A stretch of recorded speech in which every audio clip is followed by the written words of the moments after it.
This build works great on any races. If you prefer to have more mobility, then Wood Elf is recommended for increased movement speed and a few other benefits. However, for power picks, it's better to use the build on either Astarion or Karlach to get even more damage output. Karlach can use a soul coin to activate her Infernal Fury passive, which adds 2d4 fire damage to unarmed attacks, despite the tooltip showing 1d4. Whether this interaction is intended or not, it has been working like this for a while. Soul coins are obtainable throughout your travels, as early as Act 1, allowing Karlach to become a powerhouse right from the start. However, they are finite, so it's best to use them wisely.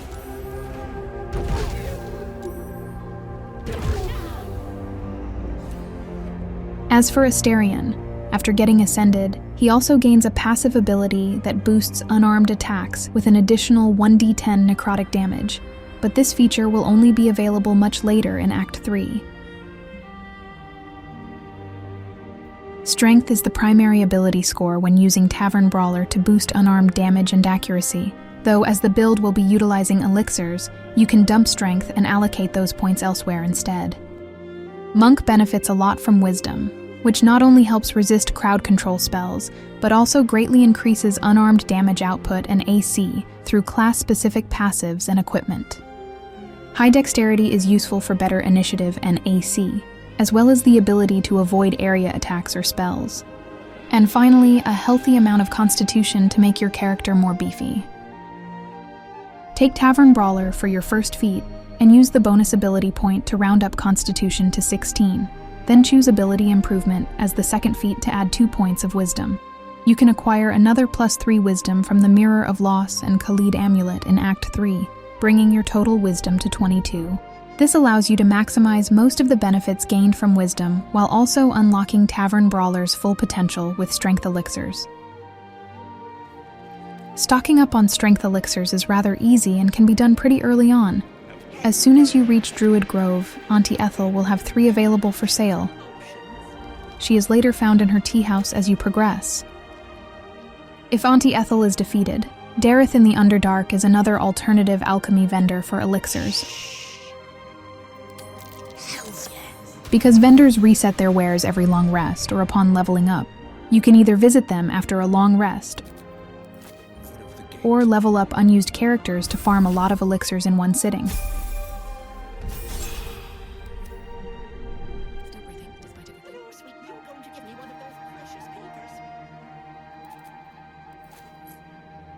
Alchemy vendors can be found throughout all 3 acts, so rinse and repeat whenever you need more of them. The Elixir of Cloud Giant Strength, an upgraded version of Hill Giant, will only start appearing in vendors once your party reaches level 9 or higher. Monk uses key points to fuel most of their abilities. They recharge on short rest, so you will have plenty of opportunities to spam them. Their base unarmed attack damage starts at 1d4, but will eventually scale to a maximum of 1d8 at level 9. Unarmored defense grants a bonus to AC equal to your Wisdom modifier when not wearing armor. This stacks with Dexterity bonus, so clothing will be your preferred torso equipment. Monk also starts with a powerful ability called Flurry of Blows. It allows you to attack twice at the cost of 1 bonus action and key point. Alternatively, you could choose to make only 1 attack to save resources. At level 2, you now cover more distance with 3 additional movement speed while not wearing armor. This bonus increases as Monk gains more levels. Furthermore, Step of the Wind Dash offers a massive mobility boost. It doubles your move speed and makes jumping a free action. Allow you to leap across the battlefield and engage any enemies with ease no matter how far they are.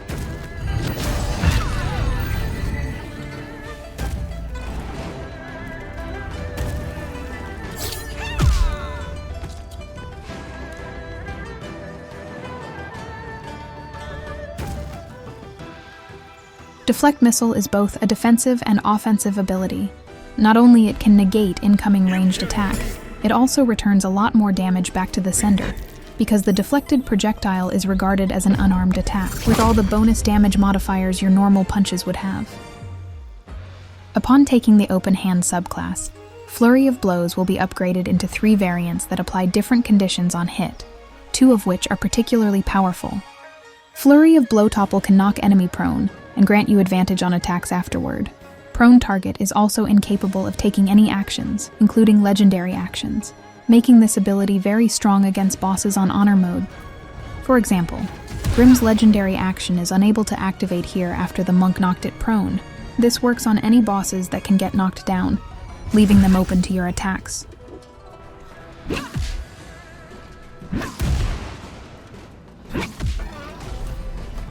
Flurry of blows push can send your target flying away up to 5 meters. It is useful to either displace an enemy or knock them off a high ground, potentially into their death.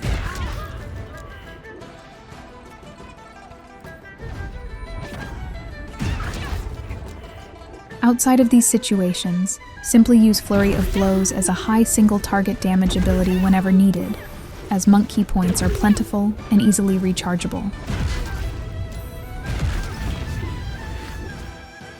With the Tavern Brawler feat taken at level 4, Unarmed strikes will be used for everything, so get rid of any monk weapons if you haven't already. The feat adds strength modifier bonus twice to unarmed damage and accuracy, so much that they end up hitting like a truck and rarely miss, without any drawbacks. At level 5, with the extra attack feature, you can now make 2 unarmed attacks per action. In Honor mode, this feature is limited only to your default action. Monk also gets access to yet another readily available hard crowd control, a stunning strike that makes the target unable to take any actions and skip their turn, making this ability an effective way to shut down any threats, even bosses with legendary actions. A quick example, where Harlep was unable to negate incoming damage with his ethereal form, and instead got defeated in one fell swoop. You will trivialize a lot of boss fights in the same way with the help of crowd control from Stunning Strike and Flurry of Blows. Starting from level 6, your unarmed attacks count as magical to overcome enemy resistance. You also unlock more open-hand monk subclass features at this level. Manifestations are toggleable passives that scale with wisdom to enhance unarmed attacks with additional magic damage. Among the 3, Manifestation of Mind is the strongest, as its damage can be doubled with Psychic Vulnerability Aura from Resonant Stone. However, it's still advisable to switch between them based on enemy resistance. For ease of access, you can bring them to the main action bar, instead of going through the passive tab whenever you want to change into different damage types.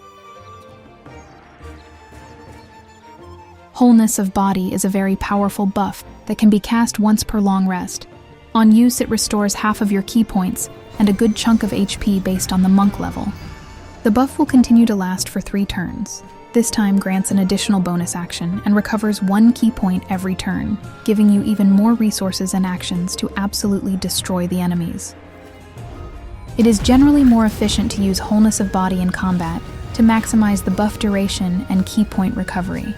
However, if you know the fight can be finished in 1 or 2 turns, you can precast Wholeness of Body along with other buffs and just focus on eliminating threats instead of buffing when the fight starts.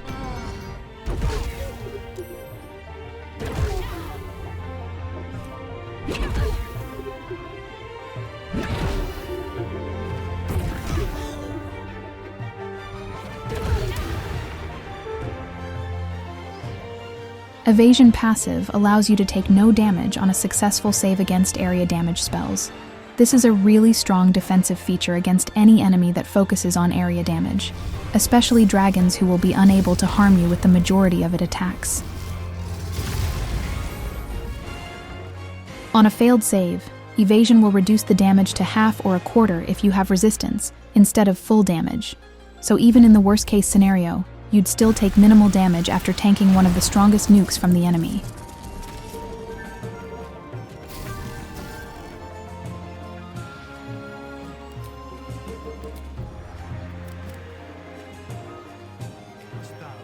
Level 9 is when the build multiclass comes online.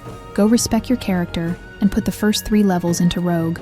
Using Rogue as your base class provides you with 4 skill proficiencies and 2 expertise right off the bat. These can be used to complement any skills your party might be lacking.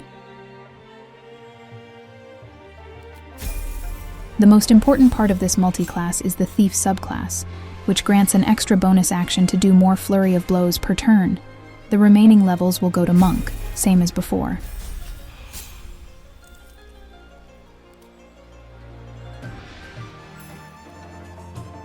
Normally, sneak attack doesn't apply to unarmed strikes because they are not considered weapons and lack the finesse property. However, as long as you have a finesse weapon in main hand, your unarmed actions from the monk's abilities will trigger sneak attack. As the build will eventually use weapons as buff tools in late game, you'll get to enjoy sneak attack feature from Rogue Multiclass. Keep in mind that you still need an ally close by, or have advantage on your attacks to trigger a sneak attack, which can be easily achieved with Stunning Strike or Flurry of Blows Topple.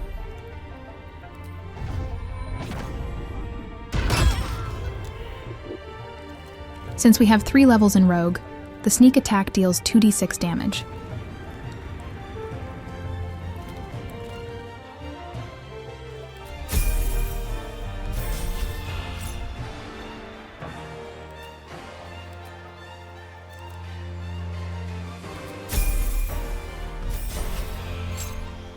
Key Resonation is the final major feature this build acquires, providing a significant boost to both single target and especially area damage, something that Monk typically doesn't excel at. In addition to that, it also enables the usage of weapons as stat sticks for their bonuses and adds more damage to all of your attacks. This is possible because at this stage, there are various ways to perform unarmed attacks through Monk abilities, with or without using key points, so you no longer have to keep your main hand empty. As for how your approach in combat changes with this, besides using Stunning Strike and Flurry of Blows, you can now make unarmed attacks with Resonation Punch, for both actions and bonus actions without consuming any key points. Enemies hit will be affected with a Resonate debuff and can be detonated by a Key Blast, dealing 3d6 damage. This ability is a free action, with each blast inflicting a separate instance of damage. The more resonated enemies there are, the more devastating the area damage becomes. Key Blast also receives bonus damage from the same stat sticks used in the build.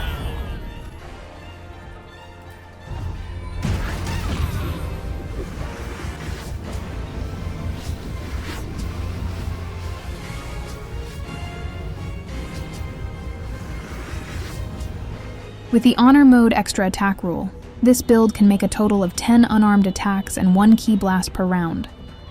These consist of 2 attacks from the default action, an additional attack from haste, and 6 attacks from Flurry of Blows by using 3 bonus actions, 1 from your default, 1 from Thief subclass, and another from Wholeness of Body buff. Lastly, a reaction attack triggered by either Vest of Soul or Deflect Missiles, and the Key Blast, which can be detonated at any time.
This build performs well even without any Illithid powers, though they all can enhance your character in one way or another, so feel free to choose the ones that best suit your playstyle.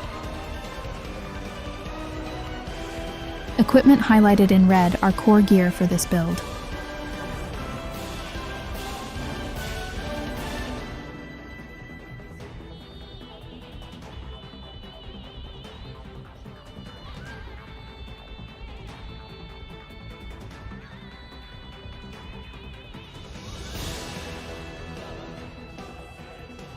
When just starting, it's still ideal to use a weapon. Coralun's Grace is a good choice since it provides a +1 bonus to unarmed attack roll and damage.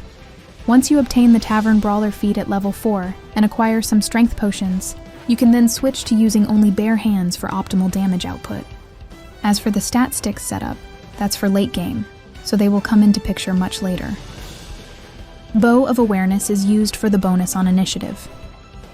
Any clothing for your torso will suffice early on.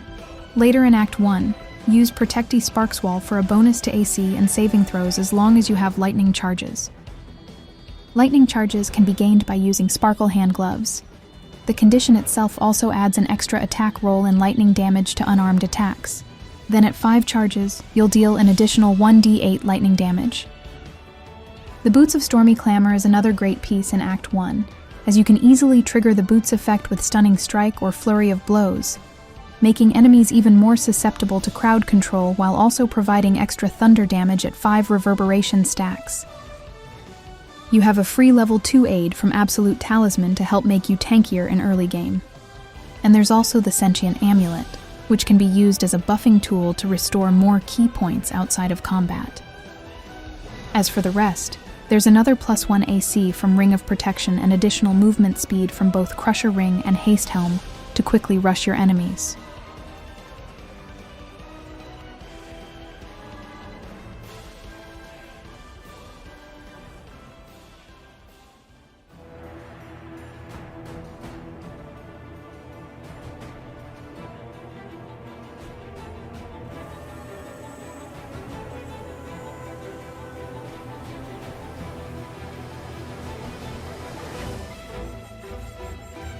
If no one else is using the Darkfire Shortbow, the monk can have it to concentrate on haste to gain +2 AC and more actions per turn, along with a few extra resistances. By this point, you've become a bit tankier and are quite decent at maintaining concentration, thanks to the +2 Constitution from the Enraging Heart Garb.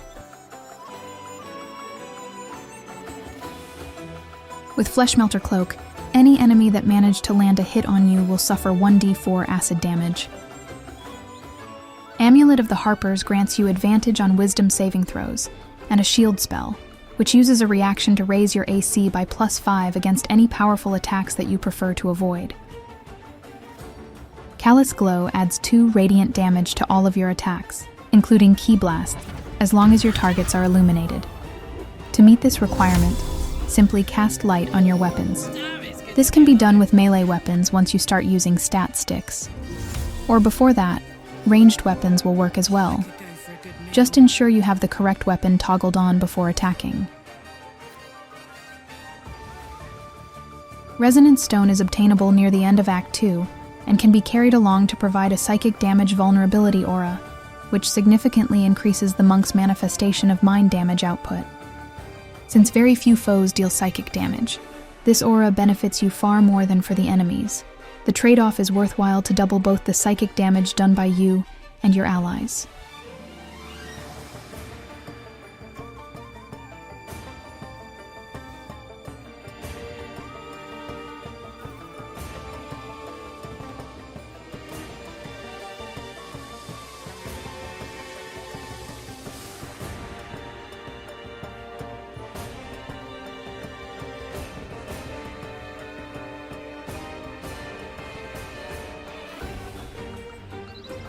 Act 3 is where you can consider using melee weapons as stat sticks instead of just bare hands.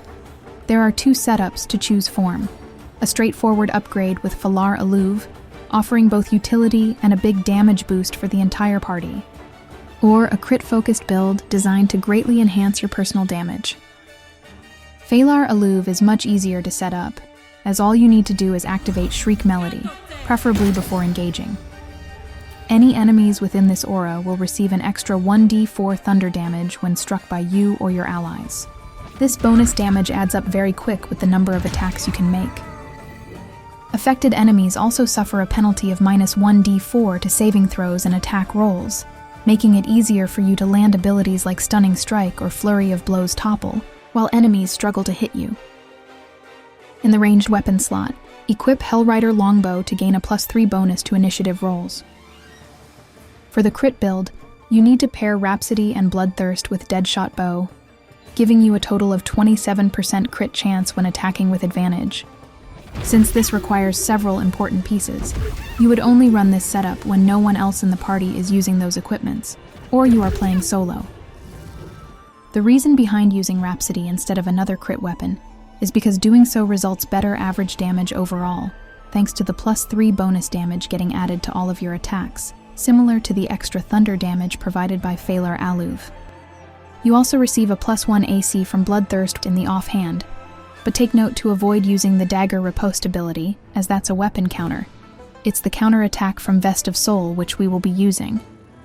Vest of Soul offers great defensive and offensive capabilities, with +2 bonus to AC, a 1d4 HP restoration on successful saves, and the ability to counterattack with an unarmed strike, using a reaction against any attacker that misses.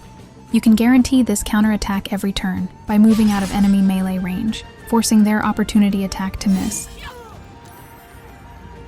To make matters worse for your enemies, the Cloak of Displacement causes all incoming attacks to have disadvantage against you, as it grants the wearer a mini blur buff each turn. You have 2 helmet options, the Pugilist Circlet and Horn of the Berserker. Both offer similar bonus damage with easy activation conditions, so ideally, each is used depends on the fights ahead, because Act 3 still have enemies resistant to necrotic damage. Khalid Amulet helps round up your wisdom to 22, which is really good since several of your damage sources scale with it. Boots of Uninhibited Kushigo is one of such case, adding additional unarmed damage equal to your wisdom modifier, which equates to +6 bonus damage at 22 wisdom. Gloves of Soul Catching are the ultimate upgrade for Monk. Because the bonuses are stacked as hell, your unarmed attacks now deal additional 1d10 force damage, and once per turn, you can choose to either regain 10 HP or pass a saving throw as a free action, and to top it off, a +2 bonus to Constitution. However, until you can acquire this legendary pair, Hell Dusk gloves are the next best option to get the job done. Since open-hand monks don't have much going on with concentration, you can make great use of enlarged scrolls to further boost your unarmed damage by 1d4. Ideally, the buff should be precasted before engaging in combat.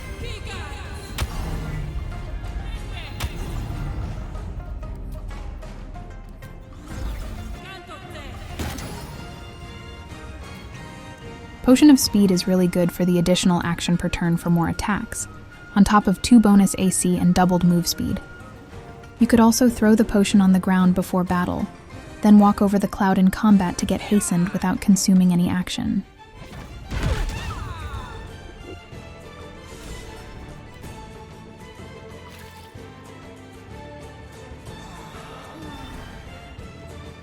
For those who don't plan on using Illithid powers, they can drink Potion of Flying instead to get access to flight. Because despite Monk insane mobility with Step of the Wind, flying is still superior in combat since it doesn't cost you any actions or key points.